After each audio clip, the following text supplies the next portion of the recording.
Hi friends, అందరికీ నమస్కారం అండి.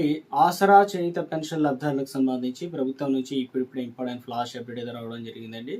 ఈరోజు తెలియజేసుకున్నట్లయితే జూన్ 8వ తారీఖు అండి. వీడియోని చివరి వరకు చూడండి, అర్థమవుతుంది. మొదటిసారిగా ఛానల్ చూస్తే తప్పకుండా సబ్స్క్రైబ్ చేసుకోండి. చూస్తున్నారు కానీ లైక్ చేయడం మర్చిపోతున్నారు అనమాట. సో వెంటనే లైక్ చేయండి. ఈరోజున టాప్ 5 ముఖ్య అప్డేట్స్ ఏంటి అనేది కూడా తెలుసుకుందామండి. మొట్టమొదటి అప్డేట్ ఇచ్చారండి. గ్యాస్ సిలిండర్ ఉన్న వారందరికీ కూడా ఇక 30 రోజులు దాటితే కనుక కనెక్షన్లు అన్నీ కట్టాలన్నమాట. ఎవరు కట్ చేయబోతున్నారు ఏంటి అని చూసుకుందాం. దేశవ్యాప్తంగా ఎల్పిజి సిలిండర్ ధరలు వినియోగదారులకు కేంద్ర ప్రభుత్వం అత్యంత కీలకమైనటువంటి హెచ్చరికలు జారీ చేశారంటున్నారు. ఇందులో వచ్చేసి గ్యాస్ సిలిండర్ ఇక దుర్వినియోగాన్ని అరికెట్టేందుకు, భద్రతా ప్రమాణాలు మెరుగుపరిచేందుకు సరికొత్త నిర్ణయం తీసుకోవడం జరిగిందనమాట. ఒక ఇంటికి ఒకే కనెక్షన్ అనమాట. సో ఒక ఇంట్లో 2-3 కనెక్షన్లు అయితే ఉంటాయి కాబట్టి ఇతరుల పేరు మీద అలా కాకుండా ఒక ఇంటికి ఒకటే కనెక్షన్. సబ్సిడీని దుర్వినియోగం చేయడం, తనిఖీ చేయడం లక్ష్యంగా కేంద్రం అధికారులు అంటే చర్యలు తీసుకోవడం జరిగింది. కేంద్రం నుంచి వచ్చేటువంటి ఉజ్వల పథకం కావచ్చు, రాష్ట్రాల నుంచి అమలవుతున్నటువంటి 500 రూపాయలకే సిలిండర్ కావచ్చు. ఇక 30 రోజులు మాత్రమే గడువు అయితే ఉంది. ఇక గడువులోపు పిఎన్జి కనెక్షన్ ఉన్న వినియోగదారులు తమ వద్ద ఉన్నటువంటి ఎల్పిజి సిలిండర్ రెగ్యులేటర్ను గ్యాస్ కంపెనీకి మళ్ళీ తిరిగి ఇవ్వాలన్నమాట. సో పైపుల ద్వారా వచ్చేటువంటి ఏదైతే ఉన్నాయో గ్యాస్, అది కాకుండా గ్యాస్ సిలిండర్ ఇవన్నీ ఉంటాయి కదా, అటువంటి 2 ఉంటే ఒకటైతే ఇచ్చేయాలన్నమాట. సో కనెక్షన్ రద్దు చేయడం జరుగుతుందని చెప్పేసి, ఇచ్చిన గడువులోగా సిలిండర్ డిపాజిట్ చేయకపోతే సదరు వినియోగదారుడు ఎల్పిజి కనెక్షన్లు కూడా చట్టబద్ధంగా పూర్తిగా రద్దు అవుతుంది, లేదంటే డియాక్టివేట్ అవుతుందని చెప్పేసి అధికారులు అయితే చెప్తున్నారు అనమాట. సిలిండర్ వెనక్కి ఇస్తే కనుక నష్టపోతారనమాట. ఎందుకంటే ఇక నష్టపోతారా లేదని చెప్పి చాలామంది అంటే ఇక్కడ వచ్చేసి చాలామంది భవిష్యత్తులో ఇల్లు మారితే ఎలా అని చెప్పేసి అనుమానంతో సిలిండర్ వదులుకోవడం ఇష్టపడరు. కానీ కేంద్రం క్లారిటీ ఇచ్చేసింది. ఎందుకంటే మీరు సిలిండర్ గ్యాస్ ఏజెన్సీకి అప్పించిన వెంటనే వారు మీకు ఒక అధికార కనెక్షన్ ట్రాన్స్ఫర్ ఓచర్ అనేది మీకు ఇవ్వడం జరుగుతుంది అనమాట. దాని తర్వాత ఏం భవిష్యత్తులో మళ్ళీ పొందవచ్చు. ఒకవేళ మీరు భవిష్యత్తులో పిఎన్జి పైప్ లైన్ సదుపాయం లేని వేరే ప్రాంతానికి వెళ్ళినా, కొత్త ఇంటికి మారితే కనుక అదే పాత ఓచర్ని చూపించి ఎలాంటి అదనపు సెక్యూరిటీ డిపాజిట్ లేకుండా ఉచితంగా మళ్ళీ కొత్తగా ఎల్పిజి సిలిండర్ కనెక్షన్ అంటే యాక్టివ్ చేసుకోవచ్చు అనమాట. సో ఇక ఒక లేటెస్ట్ అప్డేట్ అనేది ఇవ్వడం జరిగిందండి. సో ఇక మరొకటి, గ్యాస్ సిలిండర్ మనం వాడుతూ ఉంటాం కదా, నిత్యం నెలవారీగా రేట్లు అనేది మారుతూ ఉంటాయి, పెరుగుతూ ఉంటాయి. ఇప్పుడు ఏం చేస్తారంటే ఎల్పిజి సిలిండర్కి సంబంధించి గృహ వినియోగదారులు దీన్నే మనకు 14.2 కిలో ఎల్పిజి అనేది వాడుతుంటాం కదా. సో ఈ సిలిండర్ ధర అనేది ఒకసారిగా మరోసారి పెంచారనమాట. 29 రూపాయలు పెంచారు. ఇందులో వచ్చేసి మార్కెటింగ్ కంపెనీలకు సంబంధించి అసలు ఎందుకు పెంచుతున్నారు ఏంటంటే ఐఓసి, అదేవిధంగా హెచ్పిసిఎల్ కావచ్చు, బిపిసిఎల్ నిర్ణయం తీసుకోవడం జరిగింది. సో ఇక స్థానిక పనులు రవాణా బట్టి వివిధ నగరాల్లో ధరలు స్వల్పంగా వ్యత్యాసాలు కనిపిస్తున్నాయి. తాజాగా ఢిల్లీ రాజధానిలో వచ్చేసి 910 రూపాయల నుంచి 942 రూపాయలకి అనేది చేరుకోవడం జరిగింది. 3 నెలల గ్యాస్ ధరలు పెరగడం ఇది రెండోసారి అయితే కావడం జరిగింది. రీసెంట్గా ఒకసారి పెరిగింది, మరోసారి కూడా ఇప్పుడు పెరగడం జరిగింది అనమాట.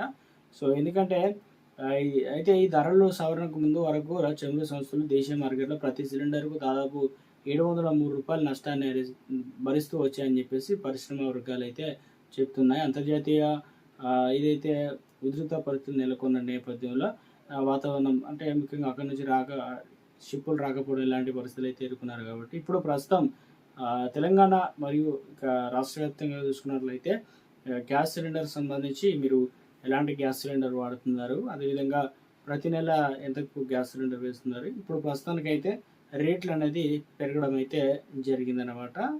అంటే గ్యాస్ సిలిండర్ వాడుతున్న వారికి ముఖ్యంగా గృహిణి కుటుంబాల బడ్జెట్ అస్తవ్యస్తం. ఇంకా ప్రధానమంత్రి ఉజ్వల్ యోజన పిఎంయువై లబ్ధిదారులకు ప్రభుత్వం నేరుగా బ్యాంక్ ఖాతాల్లో సబ్సిడీ అయితే అందజేస్తున్నారు అంటున్నారు. రైతు లేని సాధారణ వినియోగదారులకు మాత్రం ఈ అదనపు భారం మళ్ళీ కూడా మోయాల్సి వస్తుందని చెప్పేసి అంటున్నారనమాట.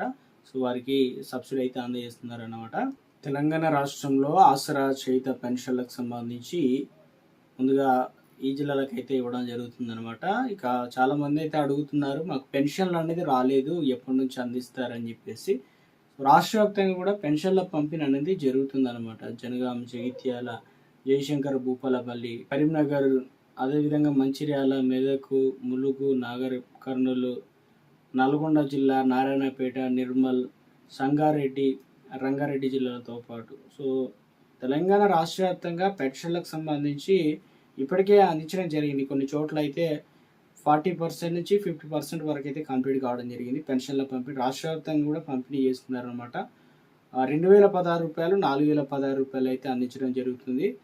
సో పాత విధానం ఏదైతే ఉందో మొత్తానికి తెలంగాణ రాష్ట్ర వ్యాప్తంగా అందించడం అయితే జరుగుతుంది. కొంతమంది పోస్ట్ ఆఫీస్లో తీసుకుంటారు. సో అదేవిధంగా కొంతమంది బ్యాంక్ అకౌంట్లో అందిస్తున్నారు కాబట్టి, మరొకటి పంచాయత్ సెక్రటరీ లేదంటే బిల్ కలెక్టర్ అందిస్తారు. సో పెన్షన్ల పంపిణీ అనేది స్టార్ట్ అయింది కాబట్టి, ఇంకా ఒకవేళ మీరు పెన్షన్లు తీసుకోకపోతే వెళ్ళి తీసుకునేటువంటి ప్రయత్నం చేయండి. ప్రతి నెల ఎట్లా తెలుసు అంటే ముఖ్యంగా తీసుకుంటారో ఫోన్ చేసి అయినా తెలుసుకోండి. లేదంటే వారు పోస్ట్ మ్యాన్ ఏదైతే పైసలు తీసుకొని వచ్చి ఉన్నప్పుడు వారు ఏ టైంకి ఇస్తున్నారు ఆ టైంకి వెళ్తేనే మనకు పెన్షన్ సంబంధించినటువంటి పైసలు అనేది చేతికి అందుతుంది కాబట్టి, సో ఒకసారి వివరాలు ఫోన్ చేసైనా లేదంటే ఆఫీస్కైనా వెళ్ళైనా తెలుసుకునేటువంటి ప్రయత్నం చేయండి దగ్గరలోని.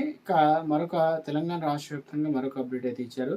అయితే ఏదైతే పెన్షన్లకు సంబంధించి పంపిణీ చేస్తున్నారు, సో ఇప్పుడు ప్రస్తుతం చాలామందికి బ్యాంక్ అకౌంట్ అనేది లేదు. అయితే ఇప్పుడు కొత్త విధానం తీసుకొచ్చారు, వెరిఫికేషన్ అనేది స్టార్ట్ చేశారు. సో ఇందులో వచ్చేసి చాలా వరకు అనర్హులు ఎవరైతే ఉన్నారో వారిని ఏరివేసేందుకు ప్రభుత్వం చర్యలు వేగవంతం చేయడం జరిగింది. సో ఇందులో వచ్చేసి చాలా వరకు డబుల్ పెన్షన్ పొందుతున్నవారు చనిపోయినా కూడా వారి పెన్షన్ అనేది అలాగే ఉన్నాయన్నమాట. ఇక వాటిని డిలీట్ చేయకుండా ఉన్నాయన్నమాట. సో అటువంటి వాటి అన్నిటిని కూడా అప్డేట్ చేస్తున్నారనమాట. సో ఆసరా చేయుత పెన్షన్లకు సంబంధించి. సో ఇక మరొక అప్డేట్ అనేది ఇచ్చే ప్రయత్నం చేశారు.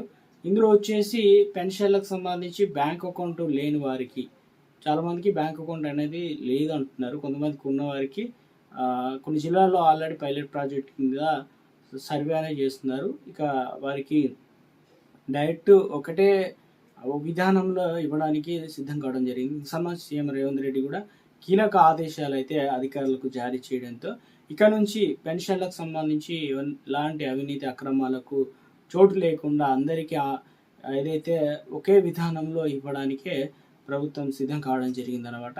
ఇప్పుడు ఏం చేస్తున్నారంటే పెన్షన్లకు సంబంధించినటువంటి కొన్ని మార్పులు చేశారనమాట.